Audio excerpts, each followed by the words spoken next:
नमस्कार, ये आकाशवाणी शिमला है। अब आप नीतू वर्मा से प्रादेशिक समाचार सुनिए। आज के मुख्य समाचार। मुख्यमंत्री जयराम ठाकुर ने कहा, बाहरी राज्यों से आए प्रदेशवासियों को संस्थागत क्वारंटीन में रखा जाएगा। प्रधानमंत्री गरीब कल्याण पैकेज के तहत प्रदेश को करीब 244 करोड़ रुपए जारी। प्रधानमंत्री नरेंद्र मोदी कल वीडियो कॉन्फ्रेंस से राज्यों के मुख्यमंत्रियों से करेंगे बैठक। कोविड-19 से जुड़े मुद्दों पर होगी चर्चा। और प्रदेश में 14 हुई कोरोना संक्रमण के एक्टिव मामलों की संख्या। पिछले 24 घंटों में आए 5 नए मामले। अब समाचार विस्तार से। मुख्यमंत्री जयराम ठाकुर ने कहा है कि बाहरी राज्यों से वापस आए हिमाचलियों को संस्थागत क्वारंटीन में रखा जाएगा। शिमला में आज राज्य सरकार के नोडल अधिकारियों की बैठक में उन्होंने कहा कि पंजाब, महाराष्ट्र और देश के अन्य रेड जोन से आने वाले प्रदेशवासियों की कोविड-19 के लिए जांच की जाएगी। मुख्यमंत्री ने कहा कि सरकार प्रदेशवासियों की सुरक्षा के प्रति चिंतित है और इसे देखते हुए ही ये निर्णय लिया गया है।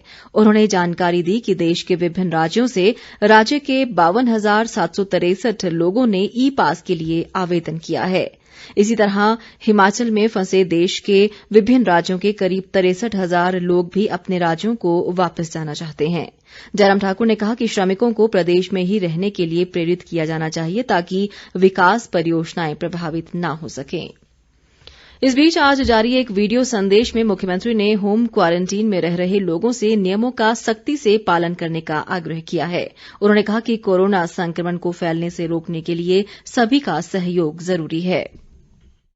जितने भी हिमाचल प्रदेश में हाल ही में बाहर के प्रदेशों से जो हमारे हिमाचल निवासी आए हैं, उनसे विनम्र निवेदन है कि आप होम क्वारंटीन के नियमों का सख्ती से पालन करिए। अगर पालन करने में कोताही होगी, उसका नुकसान आपको भी होगा, आपके परिवार को भी होगा, हमारे हिमाचल प्रदेश के सभी निवासियों को होगा। ऐसी परिस्थिति में हमारे लिए विवश होकर के कानून के अनुसार कार्रवाई करने का भी निर्णय लेना पड़ सकता है। मुख्यमंत्री ने कहा कि आने वाले समय में सभी को कोरोना के साथ जीने और विकास कार्यों को आगे बढ़ाने के लिए मन बनाने की जरूरत है। आने वाले समय में हम इस बात को अनुभव कर रहे हैं कि कोरोना शायद अभी लंबा चले। ऐसी परिस्थिति में हम मान करके चले कि कोरोना के साथ जीना, कोरोना के साथ काम करना और हमारे विकास के कार्य भी चलें, हमारी फाइनेंशियल एक्टिविटीज, हमारी सोशल एक्टिविटीज, वो भी नियमित रूप से चलने की परिस्थितियों में हो सके, उसके लिए मुझे लगता है कि हम सबको मन बनाने की आवश्यकता है। प्रधानमंत्री गरीब कल्याण पैकेज के तहत कोरोना राहत के लिए प्रदेश को करीब 244 करोड़ रुपए जारी किए गए हैं। केंद्रीय वित्त राज्य मंत्री अनुराग ठाकुर ने बताया कि प्रदेश में जरूरतमंदों को इस योजना का पूरा लाभ मिल रहा है। उन्होंने बताया कि केंद्र सरकार ने प्रदेश में उज्ज्वला योजना के लाभार्थियों को करीब 1,12,000 सिलेंडर मुफ्त वितरित किए हैं। अनुराग ठाकुर ने कहा कि केंद्र सरकार कोरोना से निपटने के लिए सभी जरूरी व प्रभावी कदम उठा रही है। उन्होंने कहा कि वर्तमान में हमें पूरे संयम और दृढ़ संकल्प के साथ प्रधानमंत्री नरेंद्र मोदी द्वारा सुझाए गए सभी उपायों का कड़ाई से पालन करने की जरूरत है। राज्यपाल बंडारू दत्तात्रेय ने आज भारतीय प्रौद्योगिकी संस्थान मंडी और भारतीय प्रबंधन संस्थान सिरमौर के प्रमुखों के साथ दूरभाष पर बातचीत कर प्रदेश की अर्थव्यवस्था बहाल करने और कमजोर वर्गों के उत्थान के लिए उनके सुझाव लिए। राज्यपाल ने कहा कि कोरोना संकट से अर्थव्यवस्था बुरी तरह प्रभावित हुई है और लाखों लोगों को अपनी आजीविका से हाथ धोना पड़ा है। कृषि मंत्री रामलाल मारकंडा ने आज केलंग में विकास कार्यों को लेकर विभिन्न विभागों के अधिकारियों के साथ विशेष बैठक की। उन्होंने लॉकडाउन के चलते रुके हुए विकास कार्यों में स्थानीय मजदूरों को शामिल कर इनमें तेजी लाने के निर्देश दिए।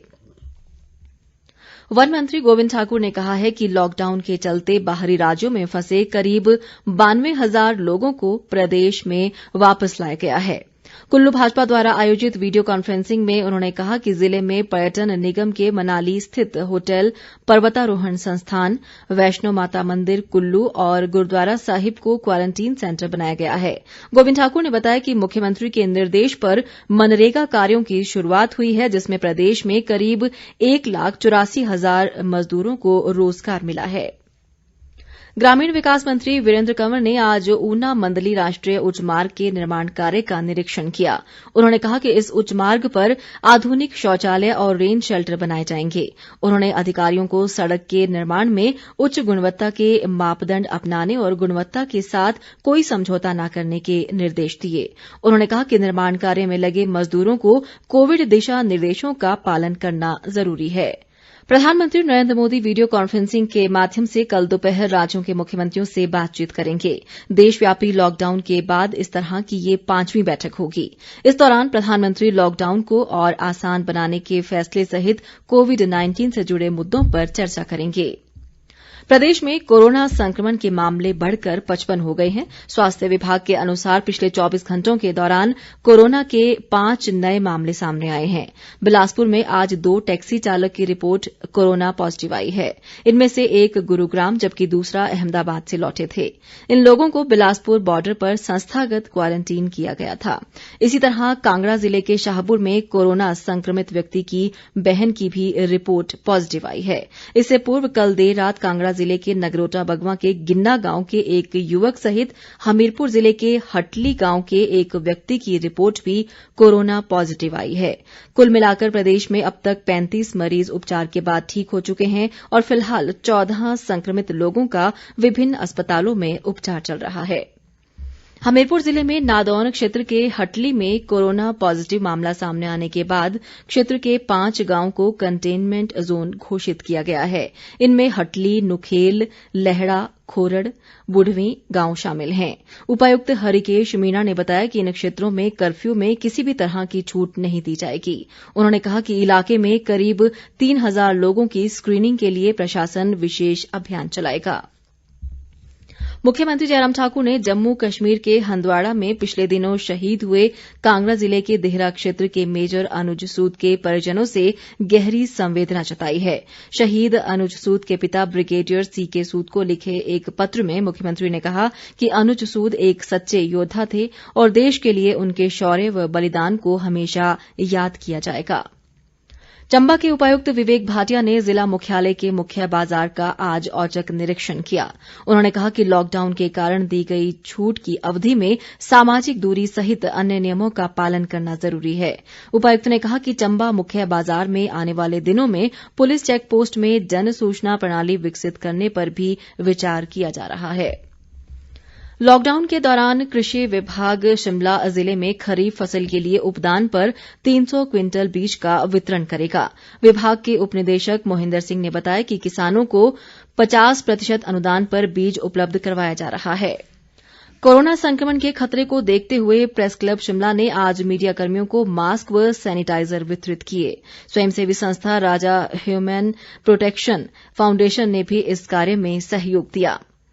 कोरोना संकट के बीच सिरमौर जिले में महिला व बाल विकास विभाग की राजगढ़ इकाई द्वारा क्षेत्र में आंगनबाड़ी केन्द्रों के माध्यम से करीब 5000 बच्चों और गर्भवती महिलाओं को 1 माह का संतुलित आहार उपलब्ध करवाया गया है। स्थानीय बाल विकास परियोजना अधिकारी के अनुसार आंगनबाड़ी कार्यकर्ताओं ने कोरोना योद्धा बनकर लोगों को मास्क पहनने, सामाजिक दूरी बनाए रखने सहित हाथ धोने के तरीकों के बारे में व्यावहारिक जानकारी देने में अहम भूमिका निभाई है। इसके अलावा बाहर से आए लोगों पर विशेष नजर रखने और उसकी सूचना प्रशासन को देने में भी बेहतरीन कार्य किया जा रहा है।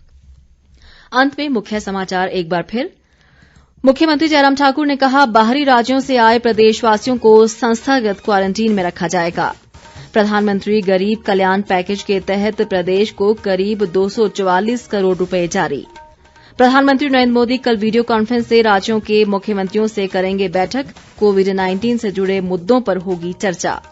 और प्रदेश में 14 हुई कोरोना संक्रमण के एक्टिव मामलों की संख्या, पिछले 24 घंटों में आए 5 नए मामले। इसी के साथ ये समाचार बुलेटिन समाप्त हुआ। नमस्कार।